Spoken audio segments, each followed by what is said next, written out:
Hey, Linz, Hello, Danielle. how are you? I'm really, really good. It's been a How's my minute. day? I'm I am much better than I was a couple of months ago. Um, You've been through it. it's been a minute since we've done this. I Mm-hmm. don't think we did it. Did we do it at all in 2025? No, I don't nope. think so. This is a 2024 thing. Yeah. But So we're back. We're here.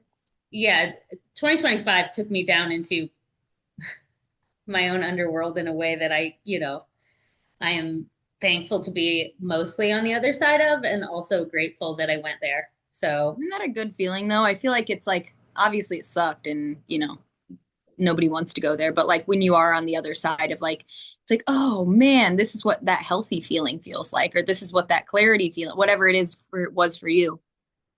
But yeah, well, I think it's back. just like it's just learning the layers of myself. And, Mhm. it's, there's so often we talk about enlightenment as like this one thing, one time, oh, you're enlightened. And it's just not reality. We're always going through cycles of learning, bringing new aspects of our own subconscious into the quote unquote light, which is just our conscious awareness, right? Yeah. And it's And not it's, linear, right? Like we're always getting different things thrown at us. We're a whole different being yeah.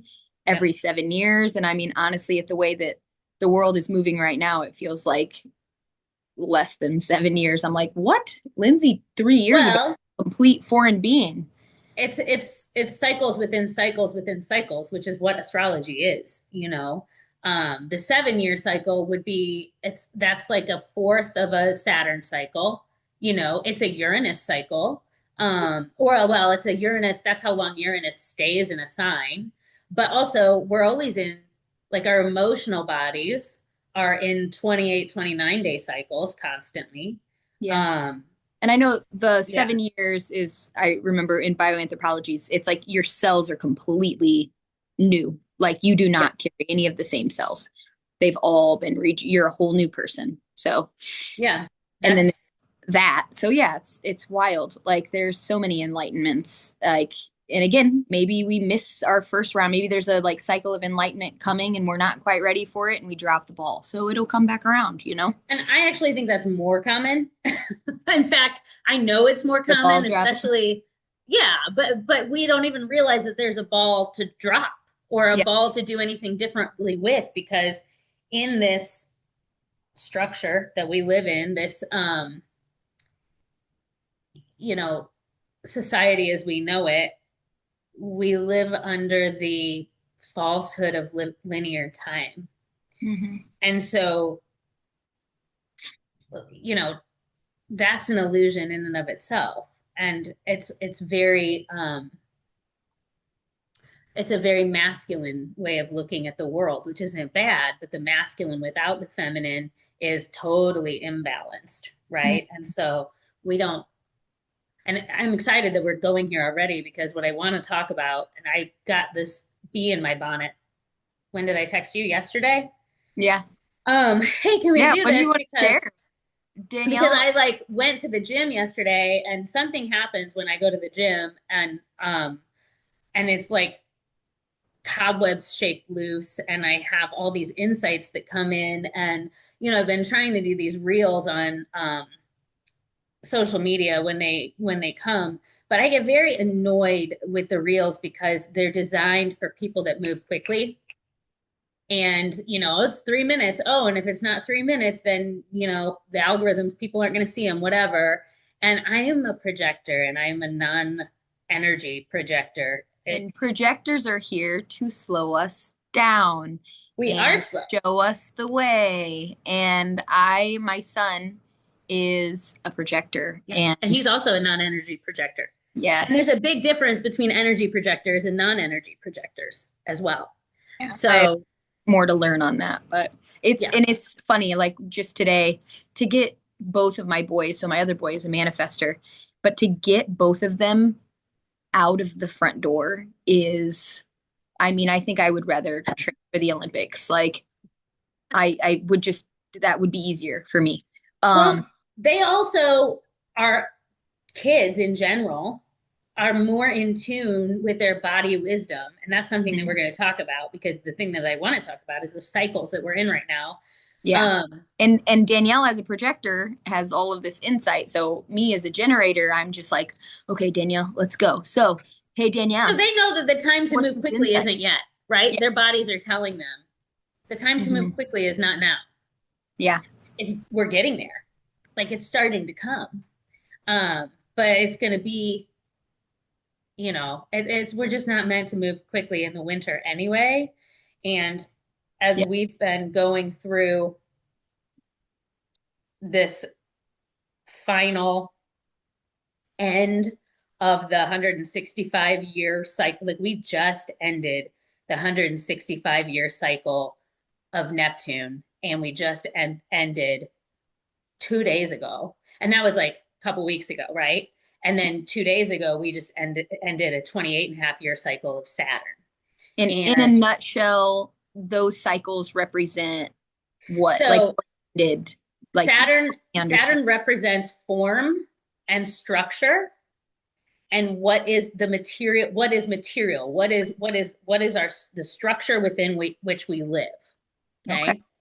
And then Neptune represents uh what's the dream, right? Neptune is oneness. Neptune And that is ended, they both ended. compassion. The ending of the cycle both ended, and they have both just initiated a brand new cycle. And the thing that's so cool about what's happening right now is Saturn and Neptune conjoin and meet up approximately once every 35 years, but they have never in recorded history met up. Like it's been over 6,000 years since they met up at that creator degree of 0 degrees Aries, each of them starting their cycle at the same time. Okay. And this week that we're going into has the most, some of the most profound astrology of the whole year. You better Um, tell us about it because I'm not aware of this, and I so, know most people could use some change. so here's the cool thing. I mean, there's so many cool things about it, but they're kind of flipping roles. So, Hellenistic astrologers used to view Saturn as reality, right? So, Saturn being the end of the final planet. And again, here's what I want to say, this is correlate. So, wherever the heavenly bodies, the astronomical bodies are at any given time, is the mandala that is the mirror of collective consciousness at that point in time, like our collective psyche. Okay. And each planet placement is an aspect of the collective psyche. Okay.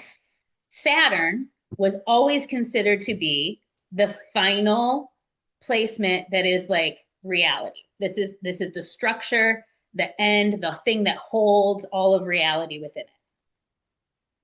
And Neptune was considered to be illusion. Neptune was illusion and imaginary and all of that.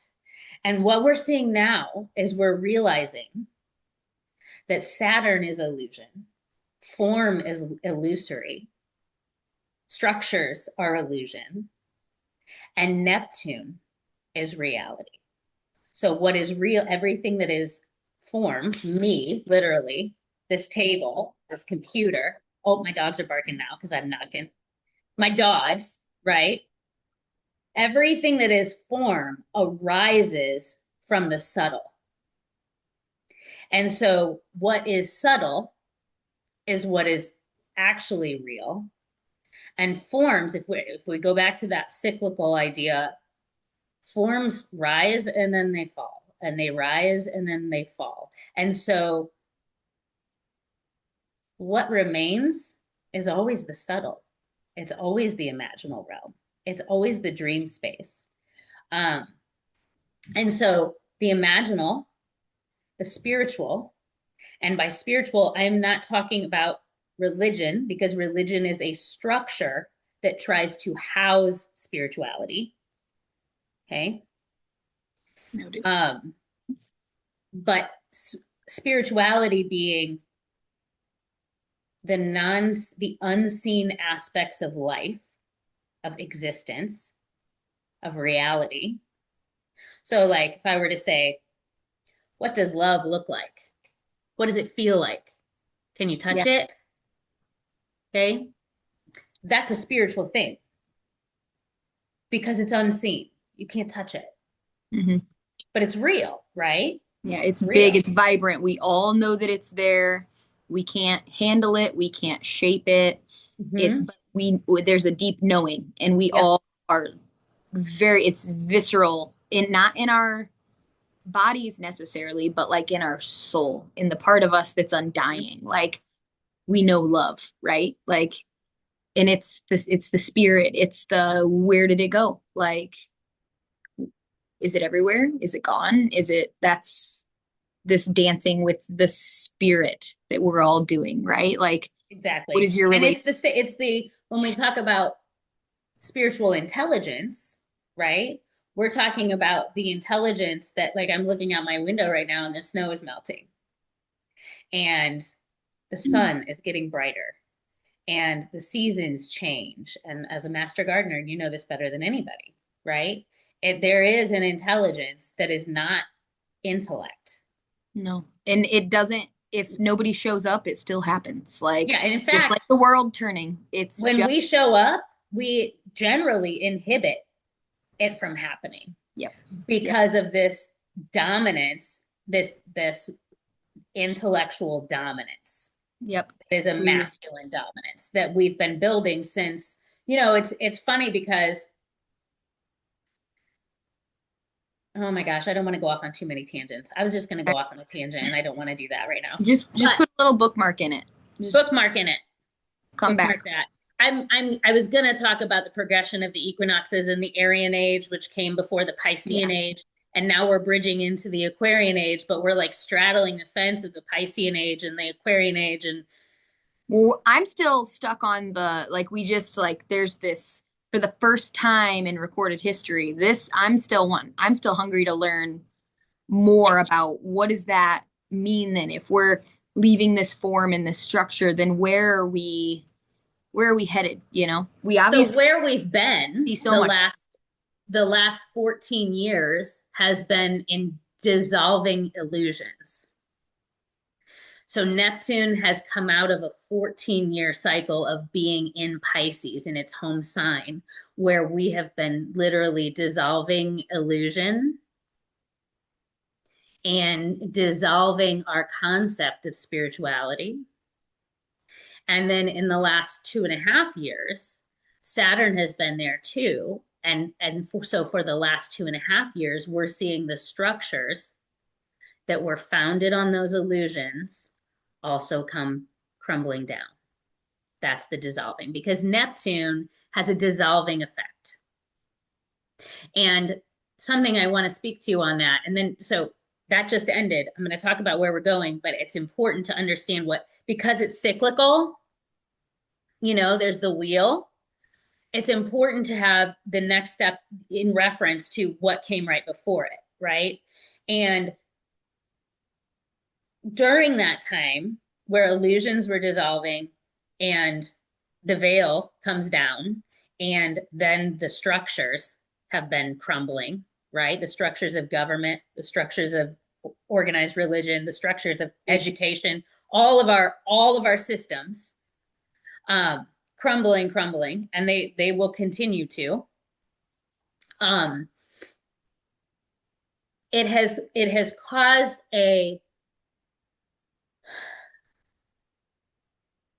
it's been a very, very fear-filled time for so many people who have not had access to the resources or even the awareness of what to do during the breaking down cycles of life. And this is where we come back to the cyclical nature of life and how linear time is an illusion because it's like, oh, we keep going forward, we keep asserting, we keep building, we keep, right? But we live in a culture where there's no reverence for the rooted, the things that make us rooted, which are the dissolving periods of life, the rest. And what do we do when things feel scary? We don't know.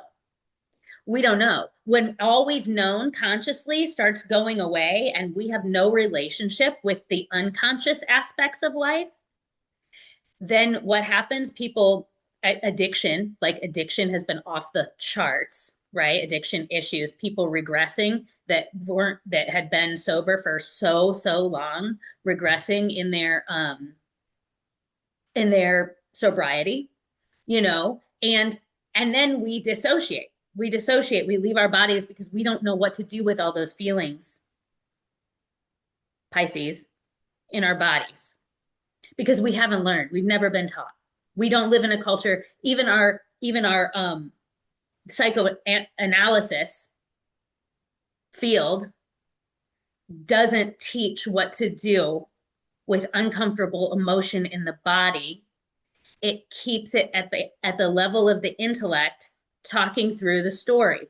We keep talking through the story and trying to figure out different ways of the story that are going to feel better in the body, but that's just a distraction.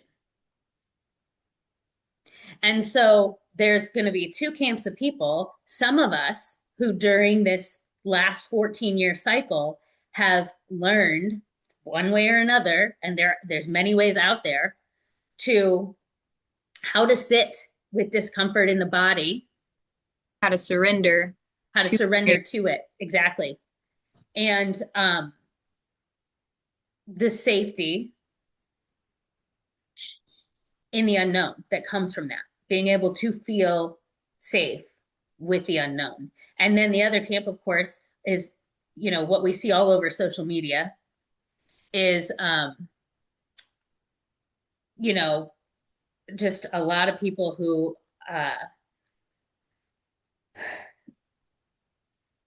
Kind of everything that they have put their trust and faith into as far as the structures in life, um, are just now, maybe, and maybe not yet, coming into an awareness around that something else needs to be done, like something else has to happen because it's too much. So what's coming next, what's now, is that they're both in Aries, right? They're both at the 0 degree of Aries. It's the creator degree. It's the beginning of the zodiac. um and they're kissing, and it's the seeding moment. And there are a few things that I recommend during this time. What would that be? One being, we've got to move our bodies. We have to. Aries wants to move. Aries wants to move. Mm-hmm. Okay. It's quick. It's aggressive. Um, it rules fear, but it also rules courage. Aries, in an ideal function, is the spiritual warrior. Aries goes first when everybody else is afraid. Aries goes first into the unknown, you know. Um, and so we're going to feel that energy in our bodies. And, there's lots of anger, justifiably so, right? Yep. Anger is not a bad thing. I've learned the last No, few not at years. all. Anger is a sacred, Hmm. song inside of our body. It's like a little prophet leading us and holding, I will not be treated this way. It sticks up for injustice. We don't need to live there. We don't need to set up our camp there, but we need to go there. We need to. What are you Yeah, saying, anger? What are you teaching me, anger? exactly. What we need to sit with our anger before we project it. That is the biggest thing that I'm going to say is, and not just our anger, but yeah, I mean, like, so we need to also talk. So the positive attributes of Aries are desire, Aries is independent. It has a strong desire state. It is birth. It's literally the birth of new life into the material world. It's courage because my God, that child that is in the primordial waters of the mother's womb that is Pisces, the imaginal realm, to come to shoot itself with the Aries fire into this reality requires bravery because oh my God, it can get so comfortable to just stay there and dissolve and dissociate, right? Mm-hmm. So courage, desire, I mean, there's a strong Aries thumbprint on sexuality, right? No, being able to hold boundaries is an Aries thing. Uh, but every sign has its shadow, right? And so Aries, the shadow side, and we have to look at the shadow side. We have to look at both always. Um, the shadow side is acting from that place of inner intensity without sitting with it first to learn what it has to teach us, to learn what it has to show us. It if it doesn't see other viewpoints, Aries tends to only see its own truth. It's fire, it's fire. It's the flame of truth as it lives within us. Um, all the fire signs have to do with assertion and energy and creativity and um, the flame, the intensity of what one believes, or and So with us, this is where we're headed right now, right? So this intensity is going to be showing up in the this new birth of that creation. It's interesting to me because my brain almost thinks that like we're stepping out of that, but I guess we're like stepping out and into a different, it's new version of that. yeah, it's going to get worse before it gets better. There we go. And I don't see anything really becoming stable until probably 2028. Hey, how does one break? Just I'm just going to lay it out there. I Yeah. mean, that's and that is when Saturn enters Taurus. So things are still going to be confusing, right? So also Aries asserts itself. Aries is also violence, So why? Because and this is, I'm a quadruple Libra. You are I think you have 6 placements in Libra. We are the opposite of this for the Yes. most. You and me, our consciousness is oriented opposite of this, very much so. We are always, we have this internal pressure because of these placements that we have. Our psyche is oriented towards making the self smaller in order to make space for the other. Aries is the opposite of that. They are a polarity of each other. Mm-hmm. And so, I grew up in a household where both of my parents were triple Aries. And I they didn't. both, yeah, they were born a day apart. And Well, yeah, and so huh. yeah, they both are triple Aries. And in fact, their sons are exactly opposite my son by degree. Um, which is wild, right? And so it's I know that energy well because I grew up around it and I, love them. There's again, we're talking about, bravery and passionate and, wanting to assert the self and be a warrior for truth and all this stuff. But what it misses is, oh, there's like truth. There's lots of different truths out there. Mm-hmm. And it tends to be blind to the um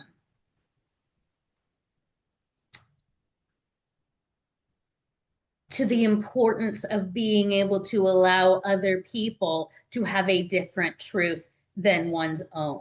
So as we're going into this time and we're kicking it off, and Saturn is now going to answer to Mars, whereas for the last 2.5 years, it's answered to Jupiter and Neptune, which are slow moving, right? It's going to answer to Mars, and Mars is the warrior. Um, Oh boy. And so our structures are going to be changing much more quickly. And Mars right now is in Aquarius, the sign of the people, the sign of the collective, and the humanitarian sign.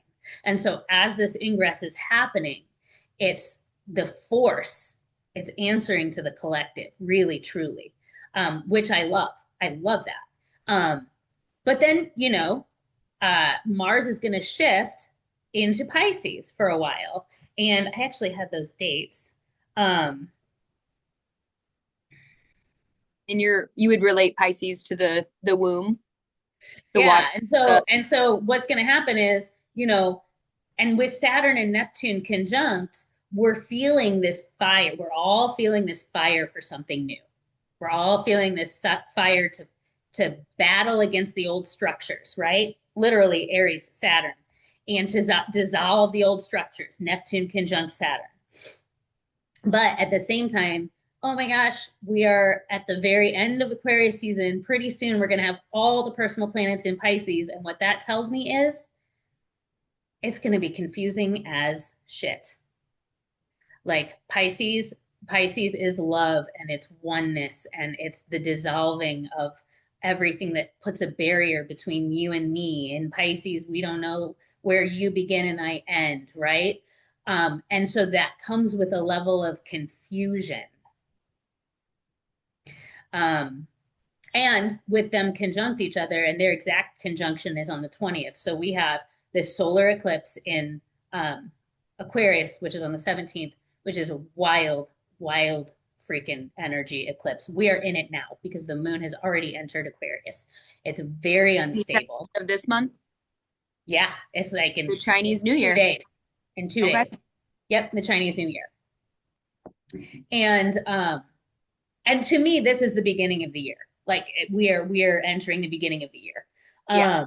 And normally I do a year ahead astrology thing, like when the new year is coming. And this year I just didn't feel it because I was just like, this is not actually this whole Gregorian calendar thing is gonna go away too. Hmm. I mean it's and again, I'm holding the and, right? Because it's both real and it's not real at the same time. But your body knows. Your body knows when the new starts, when it starts to feel. And so this is the other thing, going back to what do I recommend? Nurture your desire state. So everybody has a different way that they themselves are meant to move through this breaking down and rebuilding couple of years that we're in. And it's revolutionary to go in and listen to the body. And I think that that's something, as I'm homeschooling these children, the most revolutionary thing that somebody can do is to say, hey, I need to make space, maybe inconveniently for you.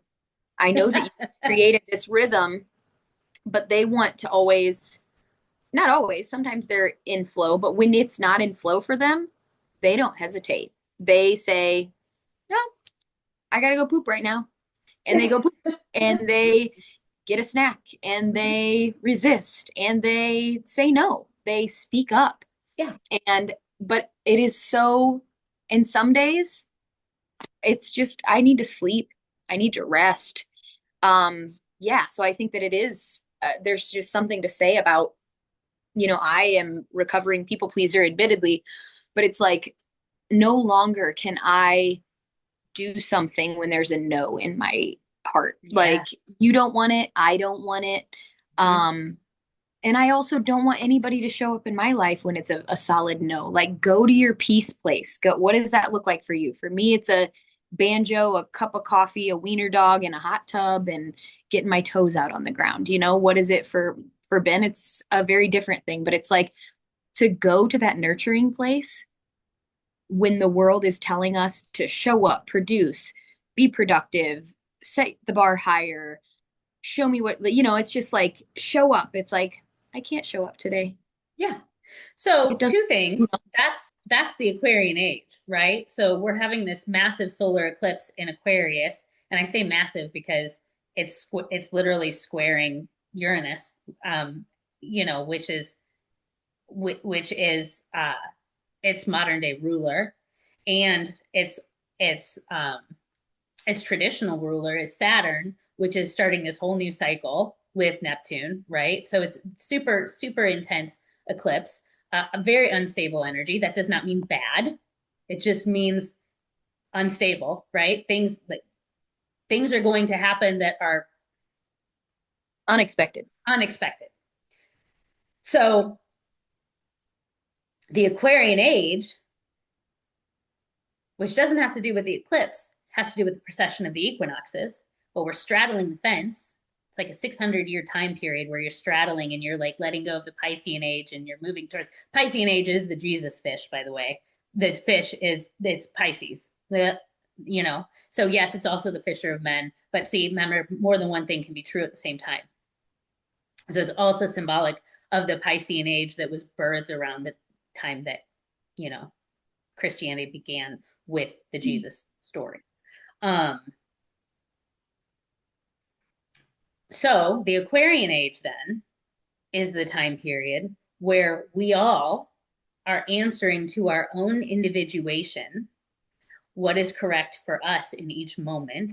And we're able to do that in community, and it works without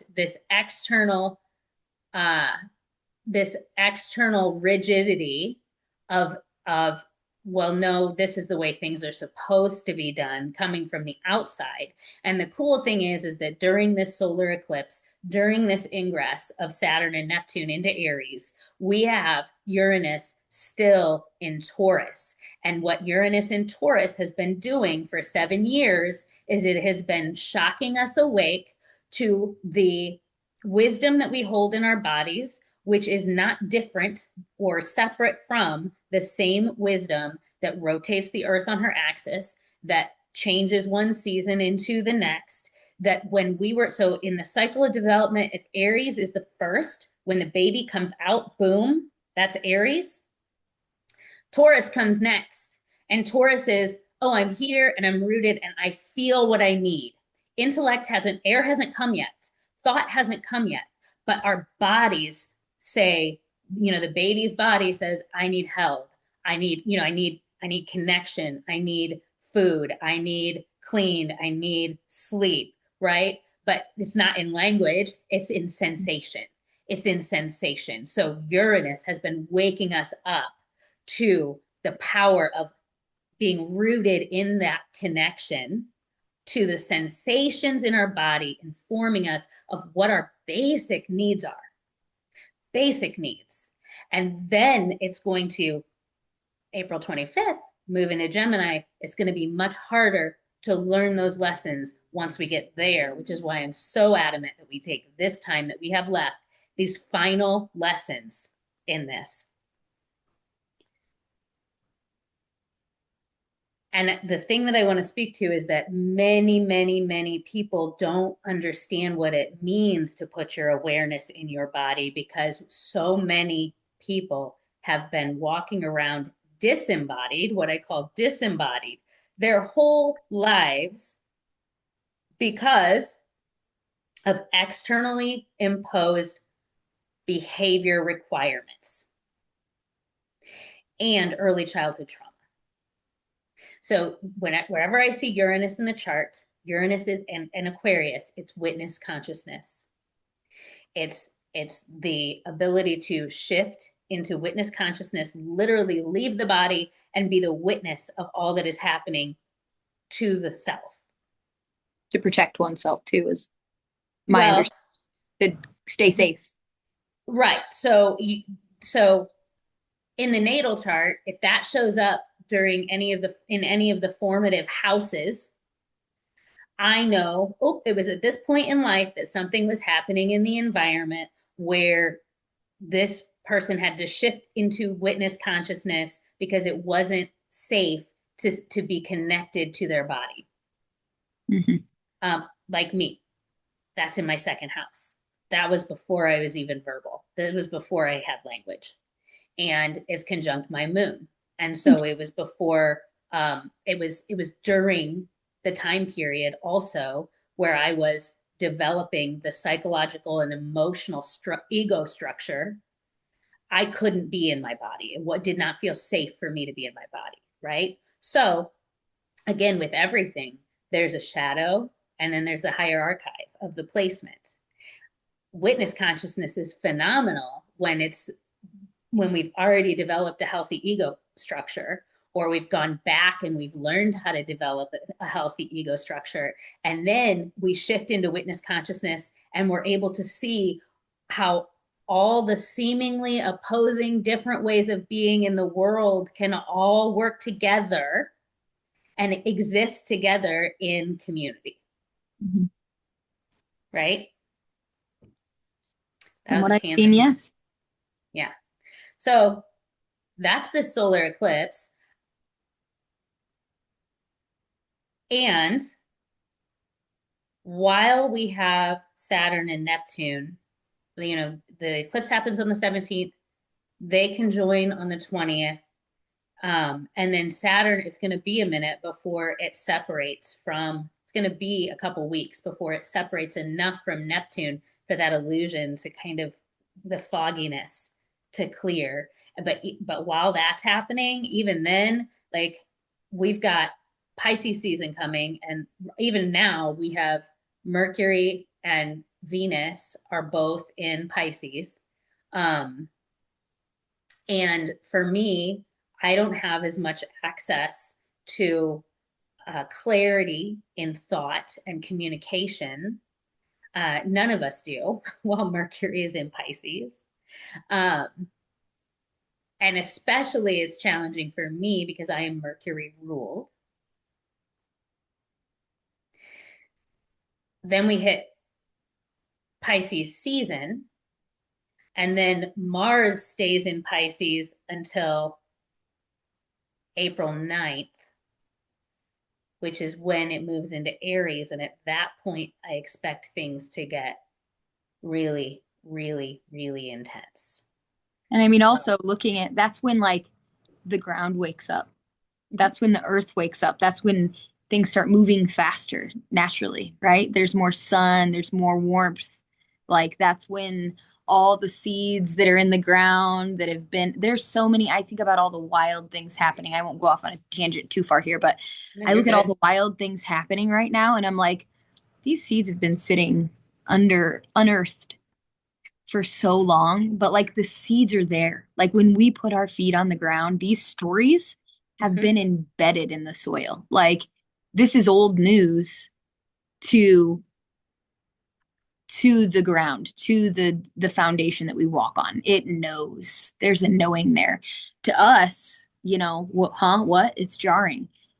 Old news to, the very thing we walk on that rotates, the knowing. Um but yeah, I'm literally hearing you say this and I'm like, okay, things can get harder when it's warmer and it's like there's I can handle personally, I can handle that. I know that winter's hard on a lot of people. But I mean, I think we all kind of get a bit more like, let's go, Yeah. it's just generating. So Yeah. man, There's I'm more glad, sun, yeah, literally, you I'm glad know. that's not happening in like the depths of winter. I mean, it's starting. I'm not gonna lie. Like Yeah. we're gonna see the other thing that we will see collectively is we will see people more violence in the name of of someone's truth, religious structures. That's that's Saturn conjunct Neptune is like is the structure of religion, literally. In Aries, that's like Crusades energy, right? Hmm. It's Crusades energy. It's Inquisition energy. I'm just going to be honest and call it what it is. I am one that always looks at the hopeful side of things, and there is hope. But as you say, yes, nature knows what to do with intensity. It knows what to do. It finds its own natural balance within the chaos. It's the order of chaos, Yeah. right? And we do have access to that. Our bodies do know. We have forgotten, most of us, many of us have forgotten how to access that in our bodies Yeah. because we have lived in, the terminology that some people love to use and other people hate to use is the patriarchy, And what does that mean? On an energetic level, it means that, so there's, if we talk about the four elements that all of reality is made up of, the fifth being ether, right? Spirit. Fire, water, earth. Mm-hmm. Air and fire are masculine. And that is thought, intellect, communication, air element, and fire is force and action and assertion, right?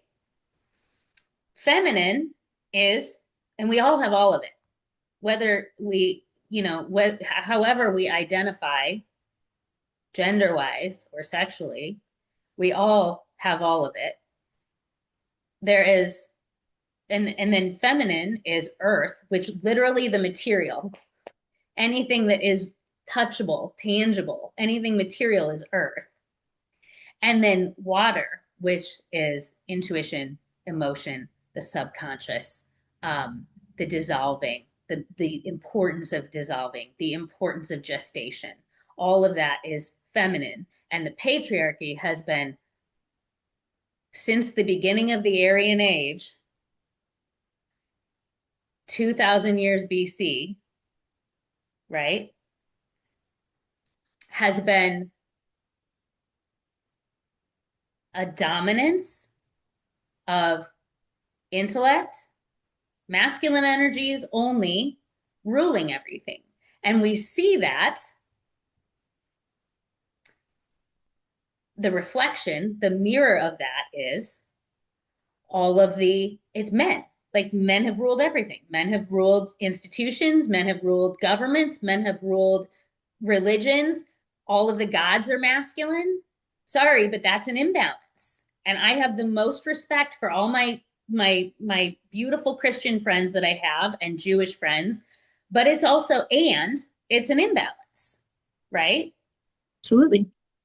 And so now what we're seeing is the breaking down that comes with such an imbalance, and the importance of the dissolving, and the importance of gestation, and the importance of the feminine in all of us. And that the feminine is what teaches us how to be with discomfort, How to surrender.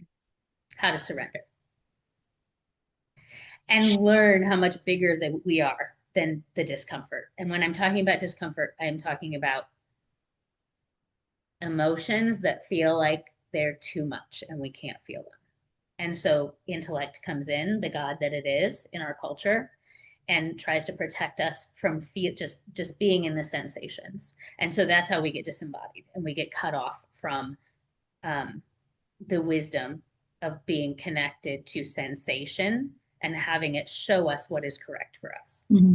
It makes me think of birthing a child, it's like that that really uncomfortable feeling is contracting and birthing and laboring the new story that's coming, and there's no avoiding that. Like on the other side of that discomfort, if you allow it to radiate your body, is the next version that is meant to be in flow and, create the language, the art, the power, the structure. But like, you have to feel it. You have to let it ravish your body, Yeah. There's no avoiding. Labor is labor. It's painful. It's uncomfortable. And surrender is truly the only way through. The minute you tighten up your body and resist, that's where you store, you store that pain forever. It's like it has to move through, it has to flow out. And discomfort Totally. is the way. Totally. And that is a metaphor for all the cycles that we are all constantly going through of contraction and expansion, right? So if we cannot just constantly expand, we can't. It's not how life works, capital L, life. Yeah.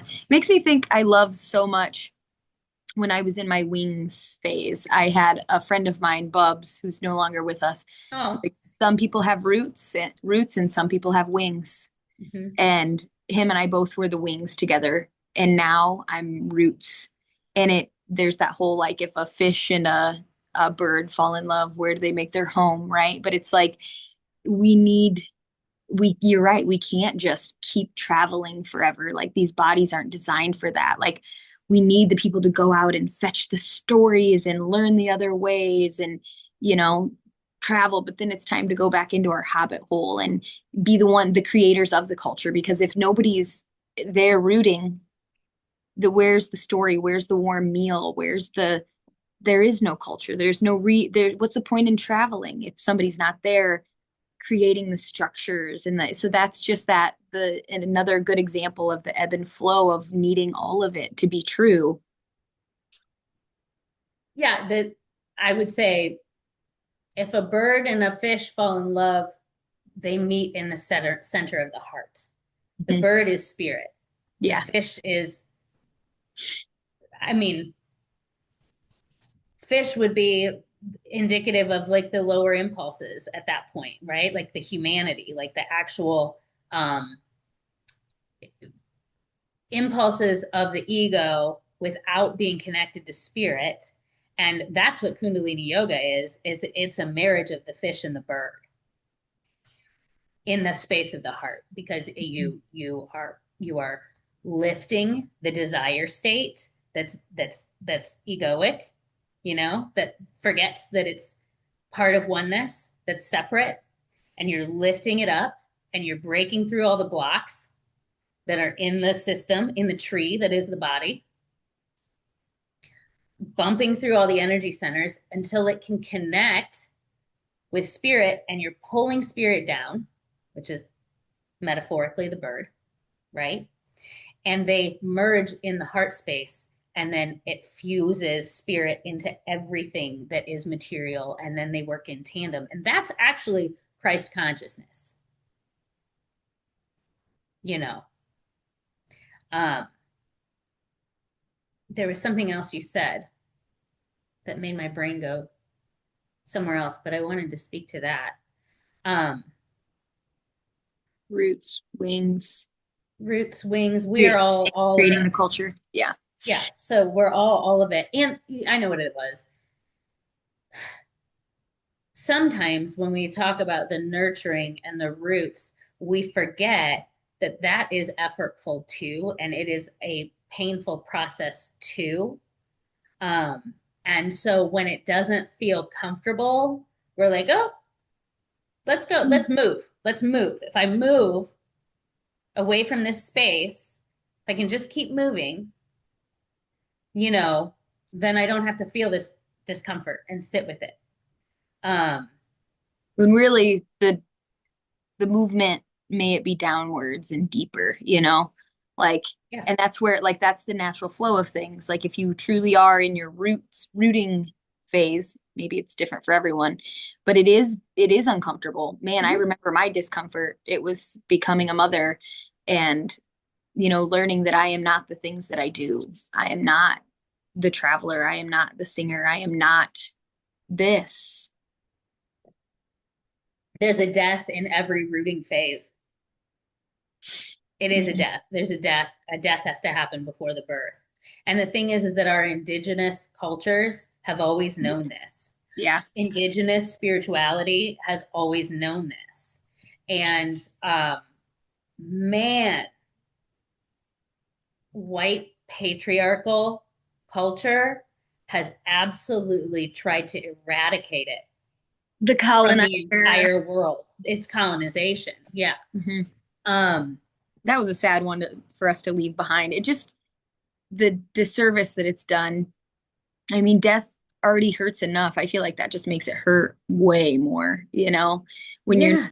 and what I mean by that is like, it feels good in my body to know. And I heard my grandpa say it first in his own way, but it was like, we have to die to make room for the next, like we can't, how selfish, to just want to have this forever legacy and like taking up that space. It's like, no, like, let's give everybody a share, let the new Oh, Song be sung.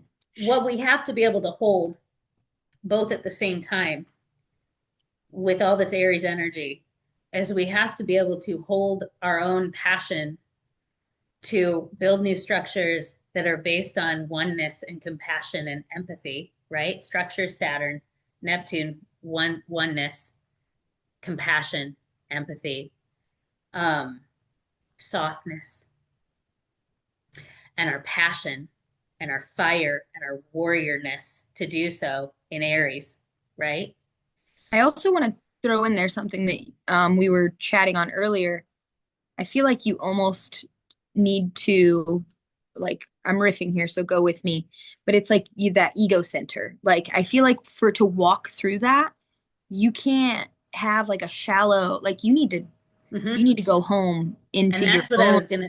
strengthen your ego so that you can handle all of this, the other. You can't know one until you know all, right? It's a Like simultaneous strengthening of the ego and a dissolving of the ego at the same at the time. same time. But it's like Yeah. you have to know, be rooted in yourself enough, because I oftentimes will see this, like, these people almost feeling threatened, but it's like they're defining themselves by saying what they are not, when really that's just such a fragile way of defining who you are in the not. It's like, but what do you believe in? Like, what is your foundation? And it's hard when our foundations feel like, and again, there's a difference between being like fluid, right? But like, I feel like, what is the word? There's an ax, like, I'm thinking of Earth again. The axis is strong, right? It's the What self. we It's spin the on is hmm orbit it's me, the dance strong around, center. throw things at me as a mother, as a, Hmm. like, I'm still me. That my axis is Well, firm. and without that, and this is the other part that I was going to say, without that, we're going to, many will misdirect their anger because there's a self-righteousness that comes with Neptune and Aries that is not rooted. And what we will see is we will see a lot of people only seeing their own truth, Aries, and attacking people who aren't doing anything wrong because they think that their way of fighting the patriarchy is the correct way and everybody should be doing it that way, right? And if we are going to, that is definitely a shadow of this time period, is the Mhm. imploding that could potentially happen with a bunch of people running around with a lot of anger and just spewing it in every direction. This person's wrong and this person's wrong and look what I'm doing. Um and and so there's also this like shadow of self-righteousness where people feel the compassion and they feel the oneness and they want to um, not have the suffering happen, but or they want to put an end to the suffering because there's so much suffering, right? And we have to be able to look directly at all the suffering and not go into avoidance or dissociation. Mhm. And that's the thing, is they might see, like, this is the way, I found the way, I figured it out. Yes, that's the way for you. And another thing I saw you share maybe a few weeks ago was, the minute that you find yourself othering, they should be, that's how you know you're out of alignment. I love that. And I think that's a good compass setting that we can keep close to us as we go through this is, am I othering people? Am I, oh, they need to, or get out of it?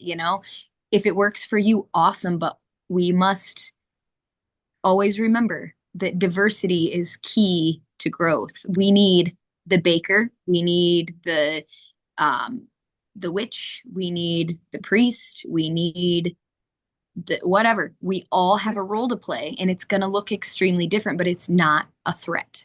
It's not. Not a threat. That's the key, right? Um, and to build upon the other thing that you said earlier, um, we need to be very careful. So, attention. Attention is another one of those things that you can't see it, you can't touch it, but it is creative in nature, right? It's spirit. Attention is spirit. And what we put our attention on grows. Yep. So we have to be very careful around balancing, putting too much attention on because it doesn't matter whether you're saying I don't want this or I do want this, your attention is on it either way, Hmm. right? So Yep. if we are going to, we need to balance the pushing back against the harm that's being caused with what are we building? What are we building? And that's where I'm saying it's important for us to nurture desire, like literally the flame of desire, because desire is about something new. It's about creating something. Yes. Um, And and again, so, back to the don't define yourself, don't invest your energy in the thing you don't want. Mhm. Go, like you're saying, to the very thing that it is you want to offer your energy to, because it is a tricky time now because there's so many things coming at us and we want Mhm. to stay informed. But how can we stay curious, get educated, and get out? Don't become the story. Don't become the story. Get your information, make yourself aware. Don't, be aware. Don't, I feel like I find myself, it's like, am I getting educated or am I getting worried? Or am I getting into the story? Get the information and get out. Yeah, and that's going to be different for every person. Yes, absolutely, absolutely. And I think Yep. that I really liked a friend of mine, wise, much more experience on this earth than I, was like, I don't want to lose my wonder. Like there is, again, still his words. I don't want somebody who is causing harm and pain to yet again come in and inflict me and my wonder. And for me to lose the opportunity to notice a snail and the way that its slime glimmers in the light, or the way that like plants are eating sunshine, like Mhm. we have to guard that wonder, Yes. our own wonder, whatever it is. We have to protect it, Mhm. because it will go away so quickly because there's so many things coming at us. And then we'll lose our ability to stand up for those who are not in position to stand up for themselves because we will have lost ourselves. And if we Hmm. lose ourselves, we don't have the ability to do that. Yeah. And so, yeah, so it's a balance, and we all have a different balance point, and where we find that balance is different every day. And we're coming also into a time of seeing that, um, what is out there, we can't trust or believe anything that we see in media, whether that's social media or news media. um it's that's part of the structure that's falling, and we will have to anchor into our own internal guidance system that is sensation, that tells us yes or no, Yin yang. yin yang. And without the storyline, without the intellect coming in and saying, "Oh yeah, but da da da da da and da da da da da da da da da da da," right?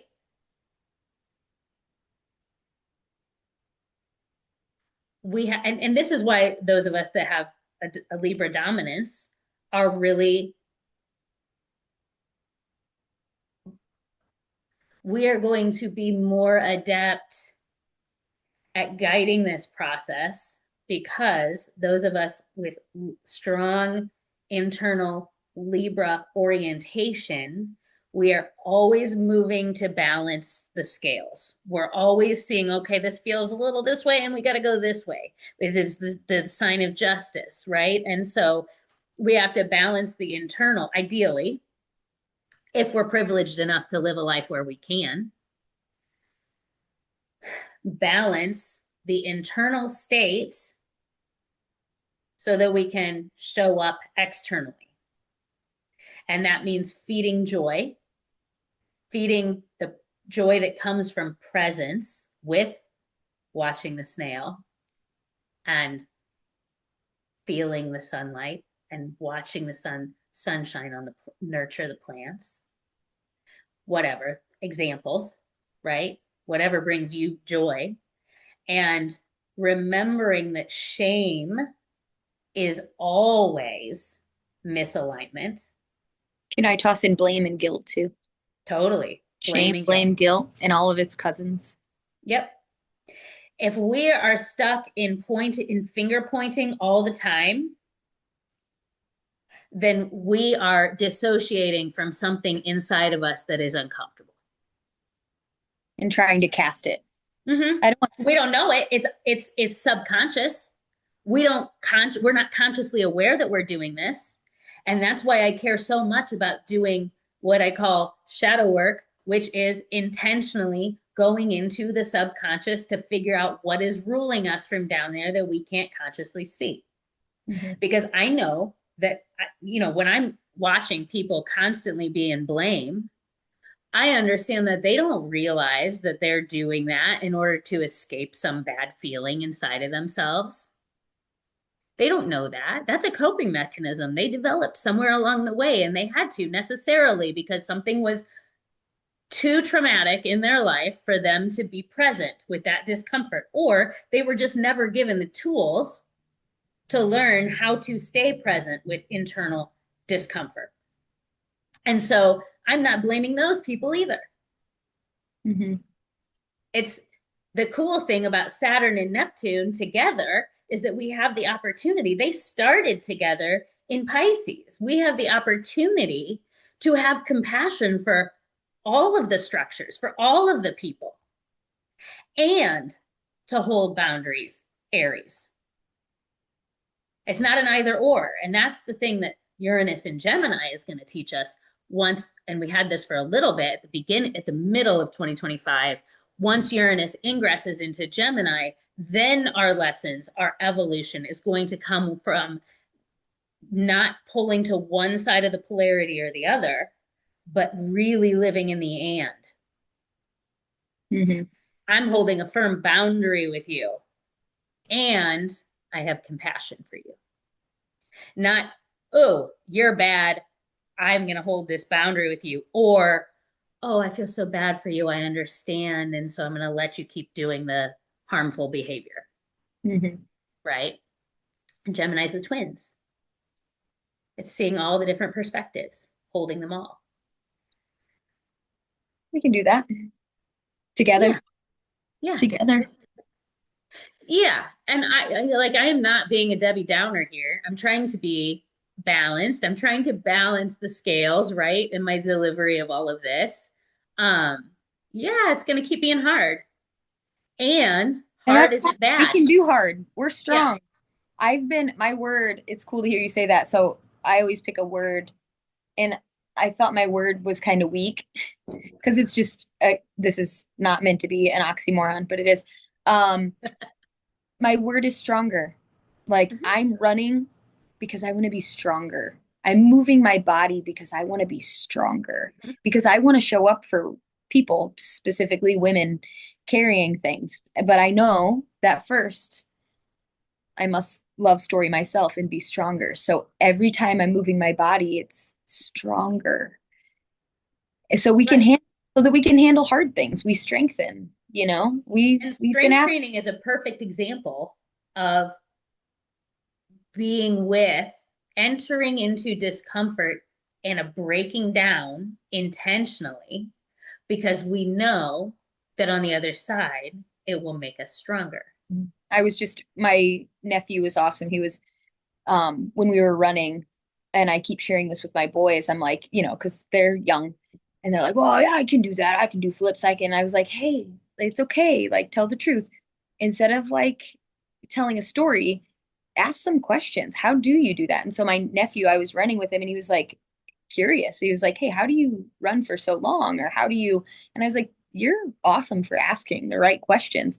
And so we were having chats about, endurance and practice and showing up often. Um, and then when we were doing all the different machines, I was letting him show me what machines he knew. And again, he was staying curious and he was like, oh man, it's starting to burn. And I was like, that's the feeling that we do this for.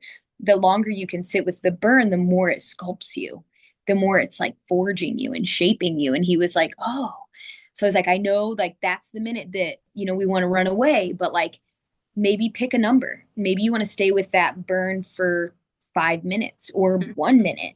But every time, maybe if it feels right, maybe increase it. Does that feel right for you? And it's like, be curious. So we walked away. Let's be curious with the burn. When it starts to burn and hurt, let's be And that curious. was, which boy was that? That's Jordan. Oh, We okay. So were your out nephew. together. Yeah. Gotcha. So yeah, I was just, and then Yeah. I told my boys, I'm like, he was just asking questions and I was asking him questions and he was showing me things. And we were just talking about what it's like to, you know, not as an adult think that I know everything and ask the child, hey, show me what you know. And then for him to do the same thing, like, hey, how'd you get there? Well, Hmm. here's my path. This is what worked for me. Yeah. Uh, Maybe it'll work for you too. So yeah, it was That's just a awesome. really neat going into that discomfort. Like, and I think it's okay to know that things are going to be hard, but on the other end of it, there's a birth. Like, it's like a mother. It's like, hey, on the other end of your labor is a child, hopefully. And Um, you birth yourself new through mhm. it, you Yeah. know? Like, Yeah. I look back, I mean, we look at evolution, there's micro and there's macro evolution. And, when you look at like the transformation from, algae to a fish or bacteria to a fish, or then, us versus a type of chimp, whatever, Hmm. it looks big, right? But that's so much time. But when you go in small, I'm just looking at us. I sat down and I watched a film for like Jennifer Aniston, Ben Affleck, Demi Moore. I forget the name of it, but basically the whole thing. I was just like, and I was watching it with my 17-year-old daughter, and I was just like, oh my gosh, this is painful to watch. Like the women were just so like, oh, he broke up with me, I might die. They were so powerless, and I'm just like, Jennifer Aniston, come on, girl. Like, but there was just this The 90s. reliance on men. There was this not trusting the instincts. They couldn't see the lies because they just didn't live in the body, like the woman body, the knowing mother, there was no power behind the female. It was just literally like, Hmm. what must I do for this male? And I'm like, this was pop culture. This Yeah. was the mainstream message. And I've seen other things since then that were from that same era. I'm almost like looking curious now, like an anthropologist, like, whoa, there's a whole different like type of female that like we've evolved. Like we have like evolved big I time. would say Like, yes and no, and no. because I tend to feel that way oftentimes when I'm spending so much time with you and with other women Mhm. that we know that are in kind of our subculture, Yeah. like a little pocket, right? But then I get out in the rest of the world and not everybody is there, you know. Yeah. I mean, certainly our movies, our film industry is reflecting, I think if a better. So, film I think if a film like that came out now, it would get eaten alive. Like women would just not accept it. Like it would get so much backlash. And I think that that's where I like feel strong in like giving us the like thumbs up on the like we're going there, right? mhm. Because I can just hear like I Jamie Lee Curtis would come at it first, and that like then Billie Eilish would yell about it. I'm just like I love that like I just see so many women not shutting the fuck up anymore. Can I say Yeah. that word on here? I mean, yeah. Um, and I stopped it's myself beautiful. from doing it earlier, but I don't know why. It I'm just all came out. about the I just puffs. Yeah. accidentally effed on. Sorry, guys. You can always bleep me out later. I Um, won't. and then I also just love a compliment, but like, my husband will go to hang out with, and he's a strong, opinionated, well-read human being, and he's just like, man, sometimes when you're hanging out with all your friends. I just don't even know what to say. You guys are all just such powerful women, and you're so like, there's like all these concepts, and I just don't even, I just listen because I just don't know. I don't have words. You guys are all just keeping up with each other, these like big ideas. And I'm like, that's, and he was just, sharing. It wasn't like a diss to strong, but it was just a like, because I was like, hey, are you good? And he's like, yeah, I just like listening. It's just, you guys all are so strong and intelligent. And it's like, that's Sweet. so cool. I'm so proud of Yeah. my, like, yeah, Yeah, because so, he's got the feminine in him too. yeah, I yes. mean, big time. Yeah, it's so beautiful. Yeah. It's both, he's both, and I love it. Hmm. Yeah. Yeah, Both. Morrison too, you know, Hmm. Morrison too. And we're all constantly refining away little nuanced ways. Um, our jagged edges We that, have them. we all have them, Hmm. you know, we all have them. Yep. Um, but yeah, and it's just such an interesting time to be alive. And I'm grateful to be alive now. And you think about that with the 90s, but then you think about it with the 80s, which was worse. And you think about that with the 50s, which was worse. And I remember growing up on James Bond movies. Holy shit. Talk about misogyny, you know. Yeah. Um, and Uh, and then being excited to share movies like 16 Candles and things like that with my daughters, and then starting to watch them and being like, oh uh, my God, no wonder I couldn't say no to a man until I was like, I don't know, well, I've done that. And also you just know? things that were like inappropriate. Like I the other day I was like, I'm gonna turn on Ace Ventura. It's fine. I can have this. And I was just like, what? Why is he? And again, I only remember the funny and the laughing. Yeah.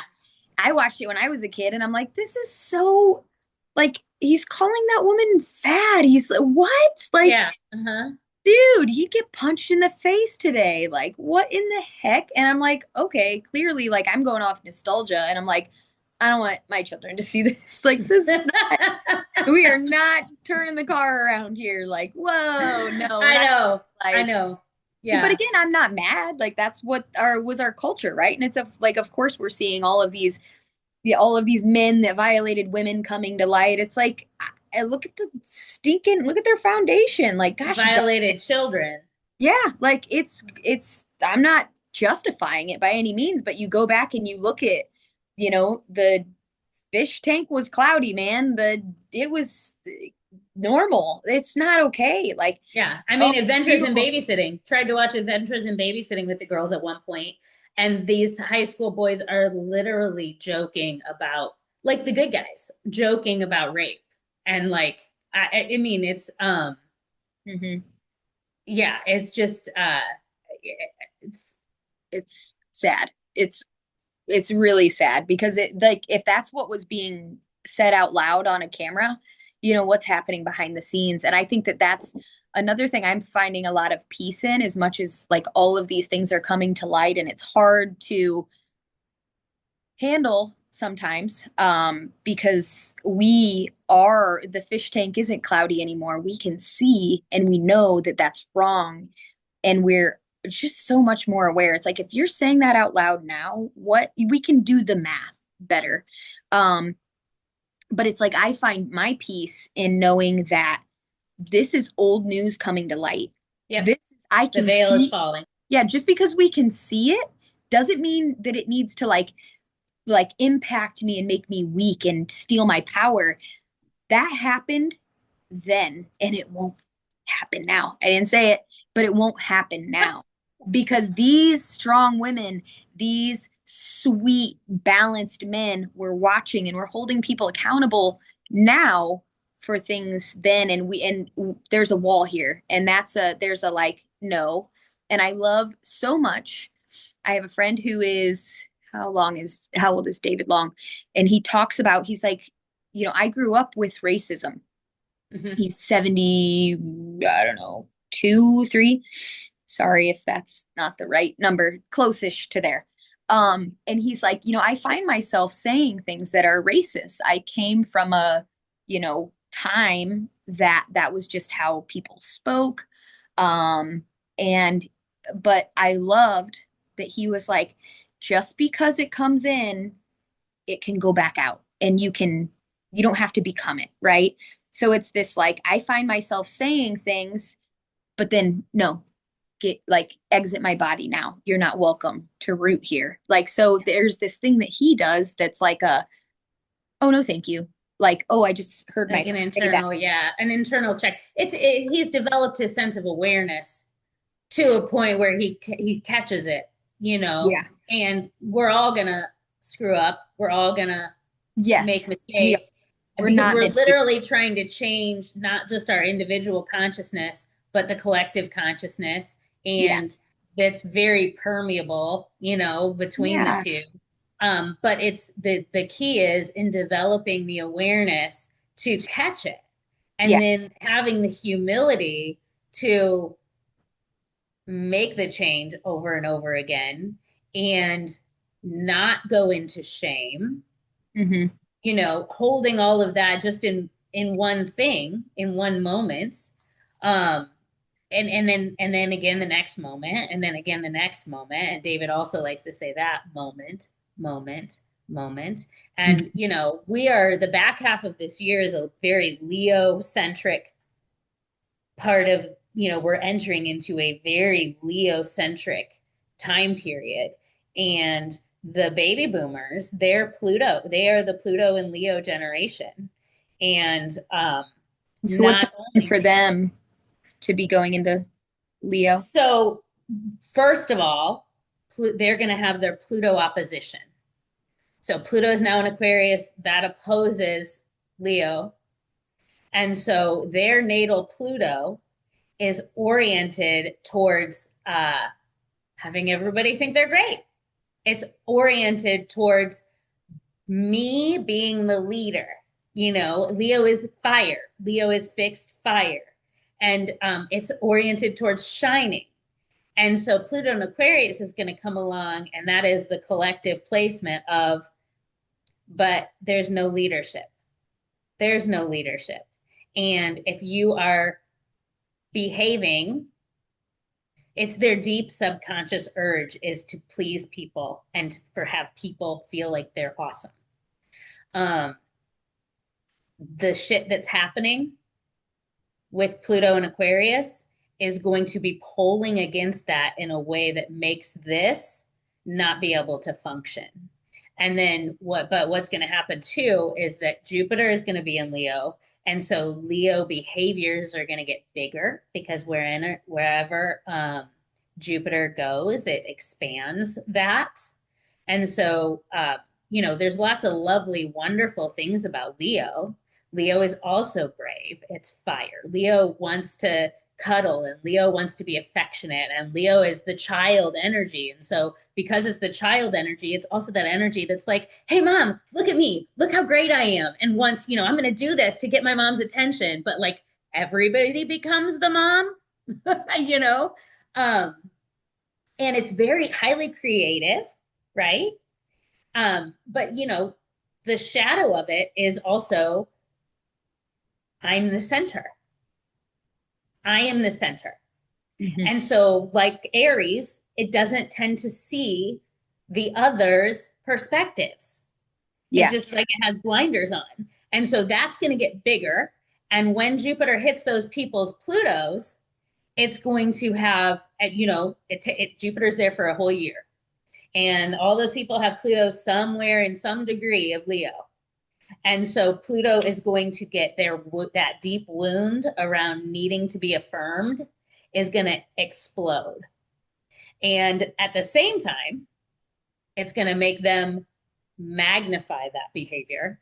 And then the south node of the moon, which is like the shitting out point of the zodiac, is also going to be transiting through Leo starting the back, you know, in July. And so we're all collectively and individually going to be moved to literally shit out This Well, is Scorpio language. clearly we're cussing Get here. out and So, overage, wherever we've gone too far in the Leo direction. And why? Because we're moving towards Aquarius. Because Aquarius is on the other side of that. And again, Aquarius is humanity. Aquarius is not top down. It's like vertical. It's horizontal. It's not vertical structures, it's horizontal structures. And so, people with Leo placements are going to have a pretty hard, they've got some reckoning coming to them the back half of this year and all of 2027. And our beloved baby boomers, beloved or not, who are really running our governments and everything at this point. Um, I see it as they're on their way out. I mean, and that's okay. and that's okay. It's just part of the cycle. Yeah. There's a new that's going to be born, and there's so many different cycles. The other thing, and I want to do a whole different podcast on this. Those of us that are younger, when we talk about generational placements, those of us that are younger Gen Xers like myself, we've gone through our midlife crisis transits over the course of the last 7.5, 8 years. We've gone through our Uranus opposition when Uranus has been in Taurus, because we all have Uranus natally in Scorpio. My older millennial friends, once Uranus enters Sagittarius, those transits are coming for y'all. And if you think you know yourself now, oh, buddy, let me tell you what happens on the other side of those transits. I can't wait. I'm already like, yeah, let's Yeah. bring it on. I've I always, see people like you, though, that have been doing the work ahead of time to individuate. Like it's individuation, which just means getting down to the you that you are underneath your conditioning, right? want Even more being though. aware that we're mostly our conditioning. I don't think those transits are going to be as hard for you guys. I really don't. I still want the more though. Like I want Yeah.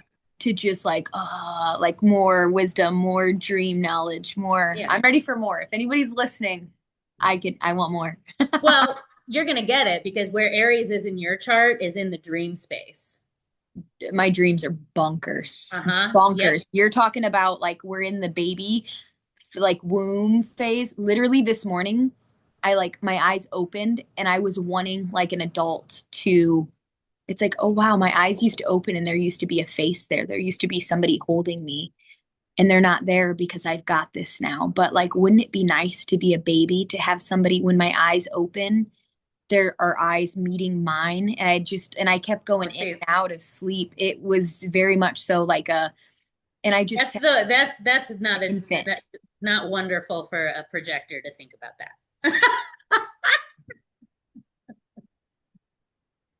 I would hate it if I opened my eyes and someone was holding me. Okay, yes, you guys need your own bubble and aura. Yeah. Okay, But I can see how noted. with the generator aura that would be lovely. Oh, But like also, you're going to be learning, insights are going to be coming to you through dreams. And so this is a 2-year time period for you to, if you don't already have one, start a dream journal. If you don't know how to do like Jungian type dream work, start learning. And I mean like a creative imagination kind of work where you, while you're awake, you interact with the archetypes that showed up in your dream because you know those are aspects of yourself and they're trying to. mhm. This is a time period where your Aries is kind of hidden inside of you. And your Jupiter, by the way, is in Aries, and so is your North Node. So it's you, if you're asking for it, you're going to get it one way or another, is that your sense of spirit and the bravery that comes from spirit and the desire state that comes from spirit is going to be hugely woken up over the course of the next 2 years. And it's going to come to you through dreams. And then when Saturn moves into Taurus, towards the beginning of 2028, that's when you're going to be building an entirely new structure of self. Um, because it's your ascendant, and it will come from this fire of newness that's happening in your 12th house, which is that's the deep subconscious self. And so all of the learning for you, really, the majority of the learning for you is coming through that dream world. And anytime that you can spend meditating, literally meditating. Um, and then interestingly enough, the solar eclipse that's happening in a couple of days is in your house of the collective. So it's legacy house. It's how you serve your community. So there's something new seeding there, how you're serving your community, that's significant. It's squaring your first house. It's squaring that Uranus in your first house. Um, it's a leadership placement for you. It's a legacy leader of the community placement for you. I expect for you to, when we get to the end of July and beginning of August, that's when it's going to culminate and you're really going to see that seed come to its full flower, and it's going to be in your house of creativity and self-expression and something that you're putting out into the world. So giddy up. Keep my eye out.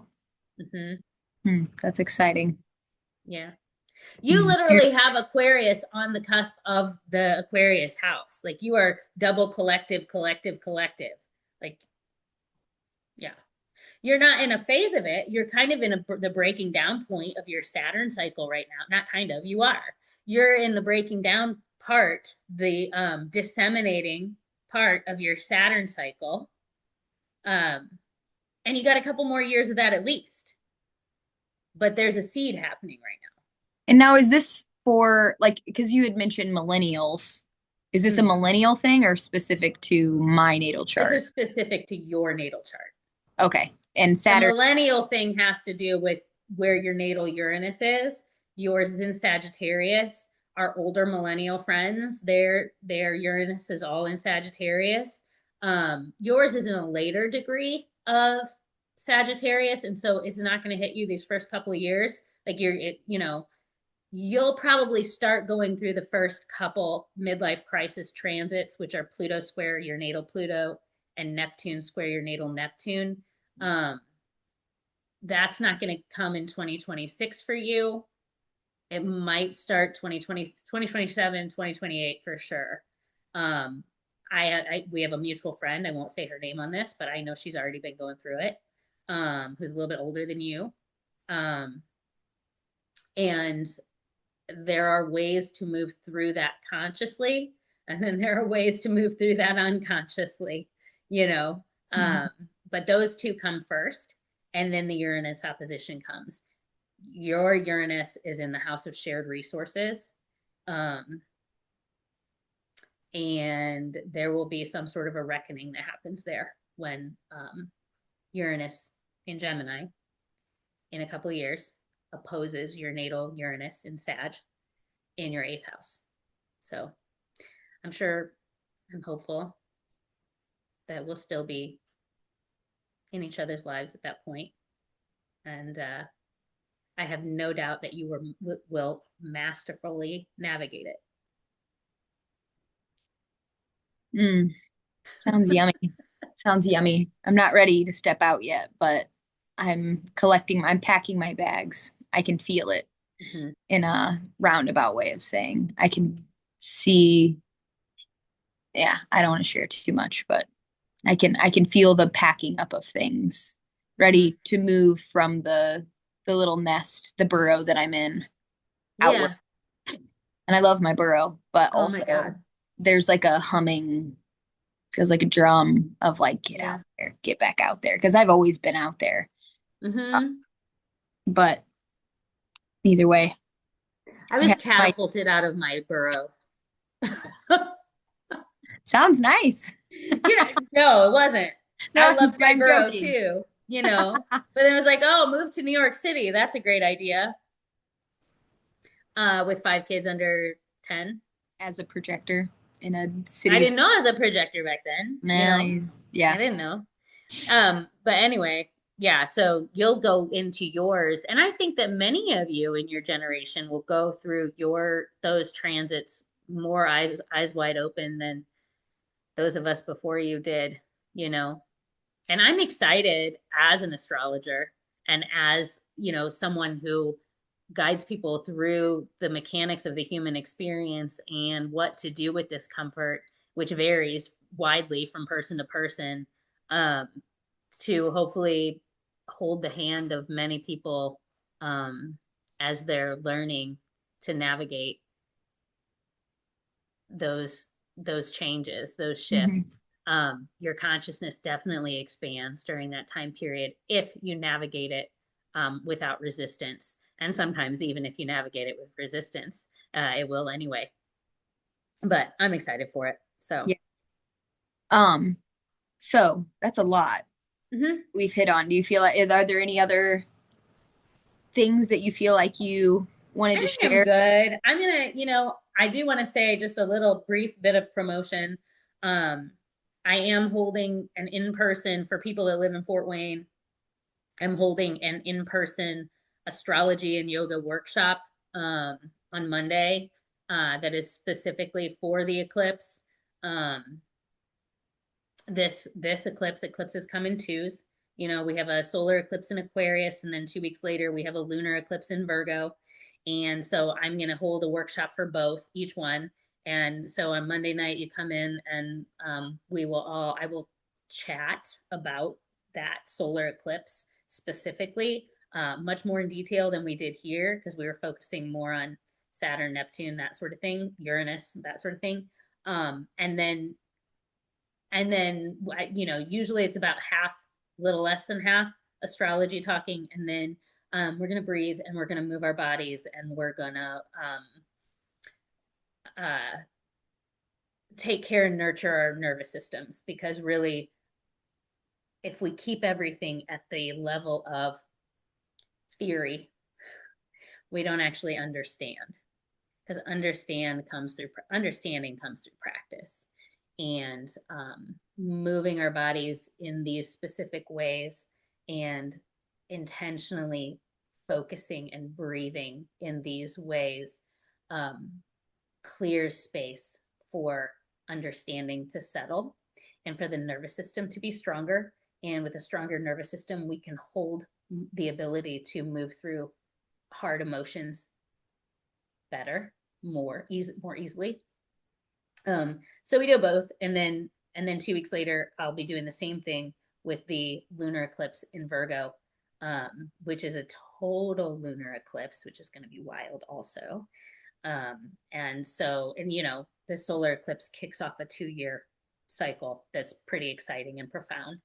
And then I am doing eclipse one-on-one eclipse readings right now. I don't have a whole lot of time because I'm winding down a full-time job, taking longer for me to wind that down than I had hoped. But they are available, and normally, to sit with me, it's an hour and a half. This is 40 minutes, and so it's less money. But in that time period, I share how this solar eclipse is, and the lunar eclipse, both of them are showing up for you natally in your chart, in your psyche, and in your life. So people can go book that on my website, if they are interested in that. Um, Extremely it's helpful. I mean, I've Yeah. experienced that in different versions, like with my children, or like, yeah, getting your natal chart read, especially when, you know, times are bumpy. I mean, there's just been so many times where I've reached out to you, Danielle. Like, I'm thinking, like, I'm adding it to my story, and I'm like, yeah, I'm a crazy person, or and it's like, oh, wait, no, there's just this thing happening in my chart. Again, I'm not making excuses, and I'm owning my shit, but it's like, oh, this is really, this button's getting pushed, and it's making me feel this way, So sometimes, like, when things are just feeling a little bit chaotic, it's maybe get curious about what's going on in your chart. And there's more, you can have more compassion and grace for yourself, I guess, when you're actually aware of what you're going through, or somebody else, right? Like, get a reading. My kids, it's like, I always am like, wow, okay, to me as a mother, I'm like, you're not yourself. Mm-hmm. What's happening? Like last night at dinner, for example, I'm like, who are Who's in front of me right now? Like, I don't think you even know. And so that's where you just, again, hold people accountable, but also with some grace, because it's like, I think that there's something unfolding for you right now. So, Yeah. It's an ability. It's thank you for that. It's it's a way of being able to hold the complexity of the human experience in its complexity without our natural tendency overriding that complexity with a desire to be singularly focused, yeah, and it is complex. We are complex. We are so layered. Uh, and the again, the sky at any given time is a mandala. And I don't believe this. Like people come at me with like, well, you believe in that astrology. I don't actually. Belief is not part of my experience. I'm just going to say that. Belief is not part of my experience. experience shows you. Yes, empirical evidence Yeah, from doing this for years has shown me that this shit is accurate. yeah. And Hallelujah. Yeah. yeah, and I for those that it's not for, fine, and awesome, that again, there's whatever. a million and one other ways, right? What is your path? Totally. Awesome, own it. And I Yep. love so much, like, um, I don't know what this is, and I don't really need to know, but it's very much so baked into my being. But people are like, "Oh, so you're a, oh, so you're a, this Uh-huh. is a, so you're a homeschool person?" I'm like, this year, No. right now, I might not homeschool next year. Like, at the minute that like People sign your want to put a sign label your name on on you. the line, it's like, don't do it, don't do it. And the minute that maybe I'm in that box, but the minute that you like put a sticker on my forehead, I'm like, getting out, changing. Like, I just, it drives me nuts, because then it's like, well, how are we supposed to adapt and evolve and grow if we're, you Yeah. know, coddled in this Well, tight cocoon of like labels? No, like, I am a complex being. And like, what an insult to all of my experiences, mhm. to everyone. I'm speaking not Yeah. just to myself, but what an insult to the uniqueness that each of us are. Like, we have all waged wars, internal and external, and to just label and blanket statement like that, I don't think there's many things that like get me more Aries fired up than that, because I'm like, you're missing the magic right in front of you, the wonder, the beauty. That's a Yeah. hard pass for me. And it's like, and again, I know some people enjoy those labels, but it's like, we've lived these whole lives, we've evolved out of our grandfathers, like love and fear and oh, like, The labels are yeah. part of what's going away. The And labels I'm are part of excited structure, about it. right? I'm But so so many people find safety in structure. in the So many story, people find in right. And so right in the now the South Node rigidity. is in Virgo, and that's been doing away with the sorting, like doing Mhm. away with the labels, doing away with, needing to have everything in its proper order and it's in its proper place. And for a lot of people, that's really, really scary. For Yeah. you and I, who tend to be more Uranian, um, we're like, bring it, because we both know that reality is mutable. Reality is movement. Reality is not, there really is no stability to reality. That's an illusion. And It makes that's us feel something safe though when there's like collectively. a idea Yeah. that might, because it's chaotic to be alive. Like, it's wild. It's all over the place. There's the minute you think that you know what's going on, boom, like a Yep. change hits. And it's funny, my mother-in-law is always like, I don't feel like things used to change so much. Like, when the kids were growing up, you'd make a plan and you could keep the plan. And now, like, it's just, you make a plan and like five other things, the direction changes so many times. It's really overwhelming for her. And she feels like she can relate to my one of my sons, because he really doesn't like when the plan shifts. Like, he wants it to, it, he gets chaotic if there's a transition. It feels like an injustice. And um whether that's true or not, I don't know. I didn't live back then, but it she just doesn't love it. It drives her bonkers. And, she'll come over to our house and she's like, so where does everybody sit? And I'm like, on the couch. Like, Oh, where do they sit when they oh. eat? Whose cups whose? And I think it's Well, and here's beautiful. the thing, I right? love it. I think There's it's no run. important. I think it's important to speak to the fact that things were able to be stable for her during that time period. Yeah. But for many, many, many people, there was no stability. And so, yes, we're seeing lots of suffering right now, but it's always been there. Always been there. It's It's just being always been real. there. And this is like, I had this, and I know I'm going to keep talking forever, but this is the thing that I'm so passionate about. Um, you know, growing up, going to a middle to upper class, white, all white Catholic school, I did not see, there was no way I could see a true snapshot of what was actually reality at that time for all layers of humanity. And then I went to Southside, right? And boy, in Southside High School, for those of you who don't live in Fort Wayne who are watching or listening to this, it's an inner city urban school here in Fort Wayne where white people are a minority and where there have been progressively higher and higher levels of poverty, and the poverty level is by and large not white.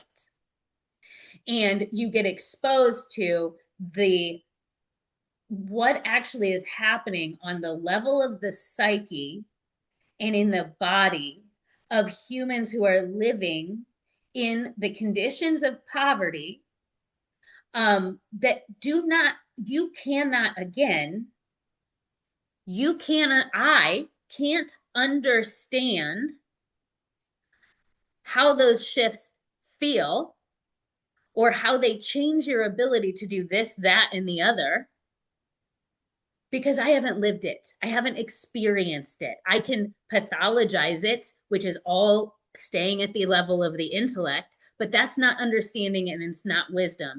And my kids have gone to similar schools, and I am telling you, suffering did not start now. Our criminal justice system is a cesspool of suffering. Mm-hmm. And also, Most I the think there, poverty level in Fort Wayne community schools is so insanely high.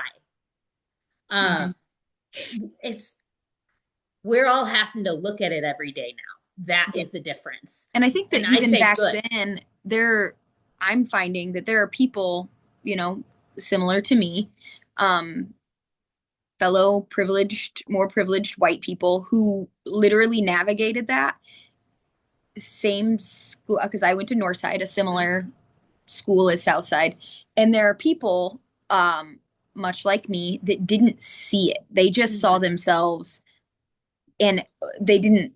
Maybe I don't think that the questions were being asked, or I don't think, and a kid's not going to readily share like, oh, I didn't get to have my dad home last night, or I didn't get to eat dinner last night, or I got punched in the face, or I'm trying to hide a bruise, or like kids aren't readily sharing that, Yeah. but you can feel it if you're compassionate or listening or making friends with. But I think that you can even be in that. Like I'm learning. Mm-hmm. Um, Yeah. some people I talk to, and I'm like, we went to the same school and experienced the exact same what I thought reality, but I have people that are telling me like, oh no, like racism doesn't exist and injustice doesn't exist. And I'm like, what? Like, Yeah. what? You Mm-hmm. didn't see all the gatekeeping happening? Like, wow. Okay. So it's bonkers, but it's like, and I mean, some people just didn't get to experience it or see it or taste it or feel it, but it was there. Even if you didn't experience it, it doesn't mean it Yeah. wasn't there. Like, And it's an interesting thing, and you go back to the where in what way is our psyche oriented, right? So like you and me, all this Libra energy, we are hyper aware of how everybody else in the room feels. mhm. Somebody that is A much Virgo more per se. fire oriented Yeah. is not going to be. you No. know, and somebody that's very Saturnian is not going to be somebody that has a lot of Capricorn. Or Saturn is like there's so many little nuanced things that can shift it. So if like Saturn is conjunct one of you, like your Venus, for example, you're going to have kind of a little bit of a hardened sense of relatability. You Mm-hmm. know, you feel more.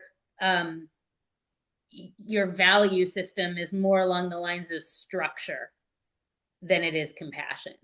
Mm-hmm. And those are internal pressures. Like that's real aspects of a person's psyche. And they got that way somehow, somewhere along their Absolutely. experience. And it's a weird thing for me now to be have my youngest at a private school and have the juxtaposition and realizing, oh, okay, my compassion is meant to expand in a different way. My allowing and understanding is meant to expand in a different way. Because I've done this. I've done this for my entire adult life where I am, you know, uh, in social justice movements and that sort of thing. And now it's like, oh, watch your preconceived ideas, Danielle. Mm-hmm. And you're Everybody getting is a human. turned towards your weakness, and that Yes. is what our children do for us. And No. Oh my God, it's don't I know? so hard, but it's so wonderful. And if I can just say one thing that Mm-hmm. like I feel myself, it's more of a feeling than it is words, but I'm gonna try and just like raw dog share it here. Um, when trying to get like I feel like I'm gonna own it. I am the queen of the stage. Like I will get, if I want that person's attention, I know how to get their attention. Like I know how to work a room because I'm tapping into, so Mm-hmm. I'm gonna speak from this like aspect of like working the crowd, knowing the community, feeling the heart, and like I feel like there's just a message there. Like for us to truly be teachers and face our opposition and be heard, this is the part that I want to say that I think everybody's going to need to find their own way. But like for us to truly be heard by our I'm yin, by our yang, by yang, our yin, to have that meeting, that bridge of language, Mm-hmm. it's speaking with grace and compassion, like you have previously said. You know what? Like teach me something, tell me Mm-hmm. something, Yeah. not like making yourself small for somebody else. I think that this is where young me confused, this was like not making Yeah. myself small so that like you like me and I'm, but it's like a, hold yourself high, but like get curious, be compassionate. Don't like this fire that I feel like I've tried to like, I'm gonna rub it, I'm gonna, this thing I learned, just no. And I have friends and family, they're like, they just won't hear me. I'm right and they're wrong. And you know what? Maybe you are right or wrong, but nobody's ever going to hear the beautiful wisdom that you have worked your ever loving ass off to learn unless you just get this like move your tone of voice in a way where you're going to be heard, where they can, where Yeah. you, how would you talk to your child if they stepped Yeah. out of line, like I they're mean, not going to hear you unless you're loving and sweet. And I think that that's just something that like that's the one like thing, and I want to hear what other people have to say right mhm. now as we go into this fiery place with lots of tension. I want to learn. I want somebody to say, hey Lyndsy, I bet this would be helpful in your journey. I'm hungry for that. But that's just one thing that like as an educator and a mother, Totally. you can't teach somebody unless you're speaking with love, and And you won't be speaking with heard. them instead of Yeah, at them. yeah. Yeah. Like, yeah, I'm not here to And teach you what to think. I'm here to teach you how to think like me. How can I teach you how to think like me? Well, I'm going to share my heart and soul. mhm. Um, and then you can go Or put it on in we your body and see if it aligns. we come to conversation with an attempt to understand first. Mm-hmm. to Yeah. understand first instead of an Proving a attempt point. to prove a point. Right. And so then we're actually talking with someone. And again, these are air sign things, you know. The shadow of Aquarius is that it's fixed air. Yeah. So it gets very stuck and rigid in its idealism. Yeah. And Gemini and Libra, we tend to be more um able to have conversations with rather than at. Mm-hmm. I like that. And the other thing that's important to say is what you speak to in another human is what you strengthen.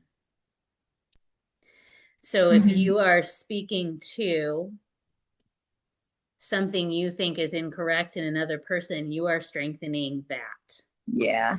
If you're speaking to the aspect in the other human that is human, Mm-hmm.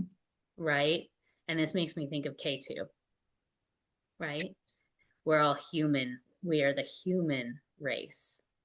And holding and understanding that we can't understand another person's perspective. We literally cannot. Mm-hmm. um you will strengthen their humanity. Mm-hmm. You will strengthen their humanity.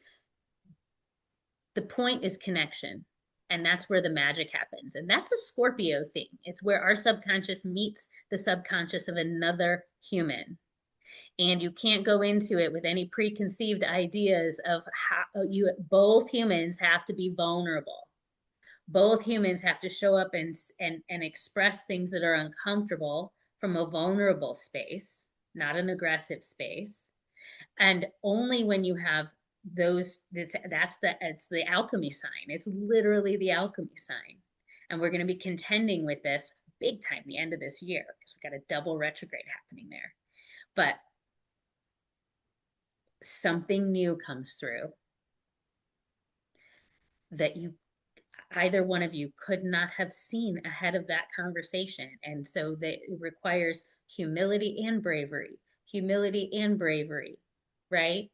Um, and it's alchemy, it's interpersonal alchemy.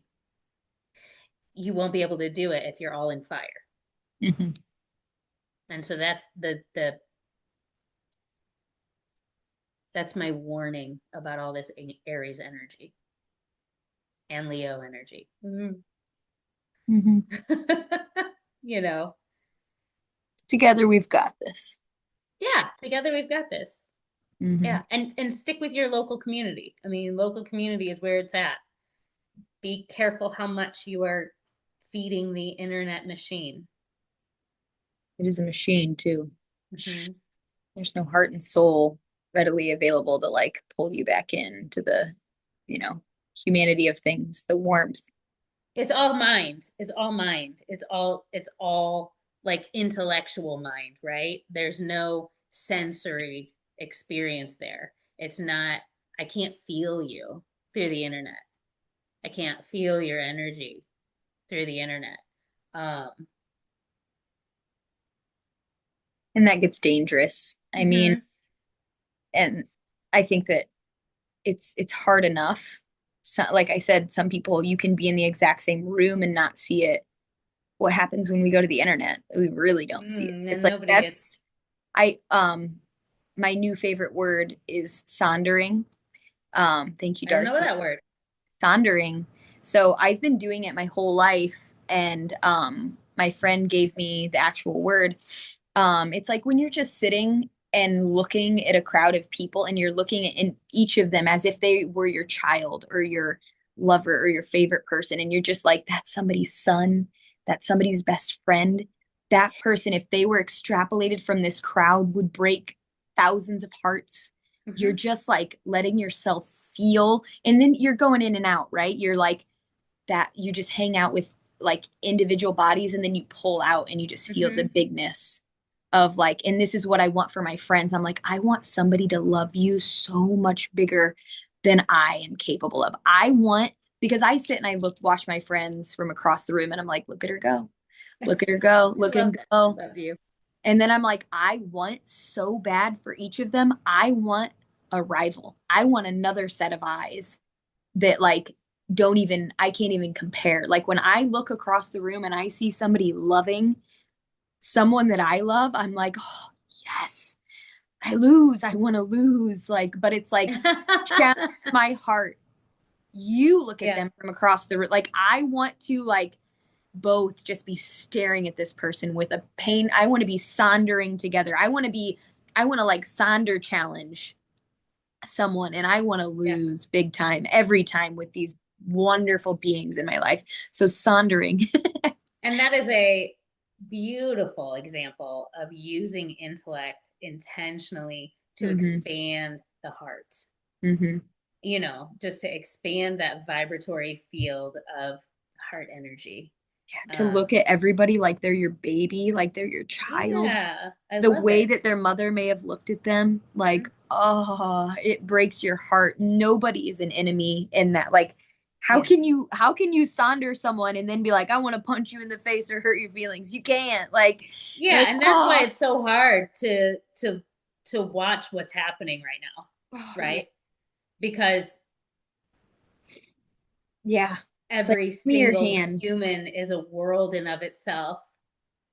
Every single human is a world in of themselves, and every Yeah. single human is like you say, somebody's Caitlin.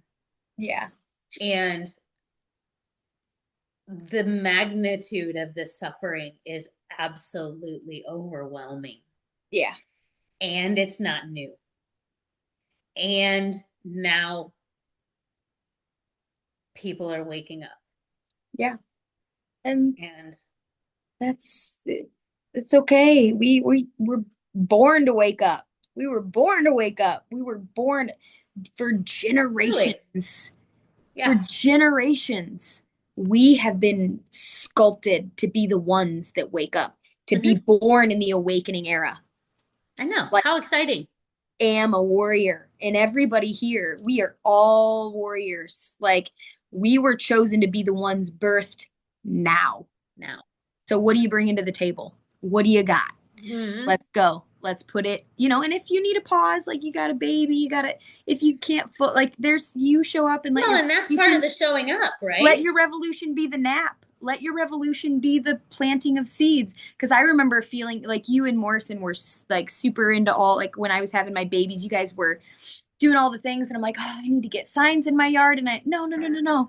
Like, and you were like, hey, Lyndsy, it's okay if you're not. And that was helpful for me because I'm like, oh, I'm not showing up. But it's like, yeah, never underestimate I'm glad that to hear I nap. was like that because I feel like, I don't know, I'm glad to hear that I said that to you You because I did. was so passionate for so many years of my life around Yeah. movements But like I that. And was a it's so brand new interesting now mom. because I've done it for, gosh,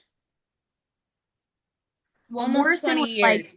yeah, you Almost guys 20 were years very, I've been doing, you know, political activism type yeah, stuff. And it's so interesting to me now that I've really actively chosen that that's no longer the space for me to do my transformation work that I'm mhm. here to do. Well, I Um, mean, I think at one point, the knowing was that like that was how the one way to show up, but it's like, no, you can show up through art, you can show up through mothering, you can show up through gardening, through cooking food, and I don't think that was I think that now here we know that there's other ways to mhm. voice our power, and I think that I was definitely feeling shame, blame, guilt because I'm like, oh, these are important things and I want to show up and care, but I got a crying baby who's pooping on my arm. But that's okay. Like, and I learned that I had a desire. That's what Who knows, you're nurturing the next, who knows, who right? knows, and what the world needs is aligned humans. What the world needs is humans that are not foundationally wounded. Yeah. And mothering is part of the resistance, like prioritizing mothering is part of the resistance in that way. It's Um, and that was ultimately, I mean, one of the many reasons I decided to step back was just I am pulling myself away from my kids consistently for what, you know? Yeah. And anyway, that was one of the many reasons that I stepped back. But it's so interesting now for me to see these younger waves of women moving in that direction and to Mhm. witness them. Um, it's just a really wild space to be in, you know. And then also understanding that I don't have the um, capacity to stay in those spaces and be able to do the work that is my purpose because Yeah. it throws me Your so far out of my. projectors. That's Mhm. generator, manifesting generator stuff. Again, Yeah. we need all, but like, yeah, we need Yeah. you to like not get worn out and crash when, we So need your part in. of letting go of the Leo is that, and I find myself already internally fighting it that, me seeing friends going to these meetings and showing up and doing all these things. And the part of me that feels on a like internal wounding level, like, oh, I should really be doing that. I should be doing that. But no, I shouldn't be. Yeah. But it's Take your also own advice this from deep 2016. yeah, this deep internal desire to be seen as good, Hmm. right? Like, and it's not even conscious, but I feel it rise in me, and then Hmm. I'm able to label it. Yeah, and name it, Oh, because really, like, yeah. it's, Name it. and That's that's the thing is a lot of these, I mean, most human behaviors are rooted in precious, innocent feelings of like, oh, you wanted to feel important, or you wanted to feel seen, or you mhm. wanted to feel, and it's Yep. vulnerable, sure, but like, it's where our power is, like Yeah. actually naming it and like, you can't ostracize somebody or see a monster when it's like, oh, you just were feeling a little out of control or you were feeling caged or whatever. Um, yeah, you can't take it so personal then. Yeah. No, and I don't, yeah, I don't, I'm able to just watch it all inside of myself at this point. Yeah. It rises and I'm like, oh, there's that thing in me that, wants to be seen. Um, yep, it's still part of this experience. There it is, and also the part of me that wants to be organizing, just Mhm. that my Uranus moon conjunction will always be wanting to organize on a collective level. Yeah. Um, but last year I had some really hard, painful lessons around me fucking honoring my limits, or else I can't do shit. I can't show up for my kids, and I can't show up for people who are relying on me to help them find their center. Hmm. Um, and so it's a new day. It's a new dawn We've for hit me. on so many like songs. I'm like, John Mellencamp, when the walls start crumbling, the new day, it's a new day. There's another one. Got it. Doesn't matter. Well, Danielle, we'll ramble on forever I know. unless one of us reels it in. Reel it in, Lyndsy. Thank you guys so much for showing up. If you've made it this far, I know.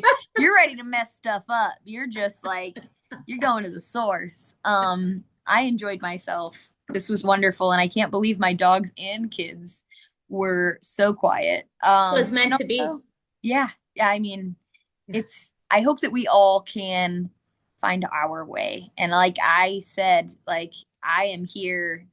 I want to learn from anyone else that's like, hey, this is my secret weapon that I feel like I can Mhm. offer. This is how I navigate my opposite or get Mhm. the opposing view or uncomfortable thing to look at to hear my voice or vice versa. This is when I start listening to people that are my other. So yeah, I think I want to stay curious around that. But yeah, so either way, I hope this has inspired other people to yeah, find grace and strength and all the other things that one might need for a revolution. Totally. Okay. I love you, Thanks for Lindsay. I being miss here. you. I Love miss you. you. Miss you too. Uh, till next time. Yes. Bye. May the force be with you.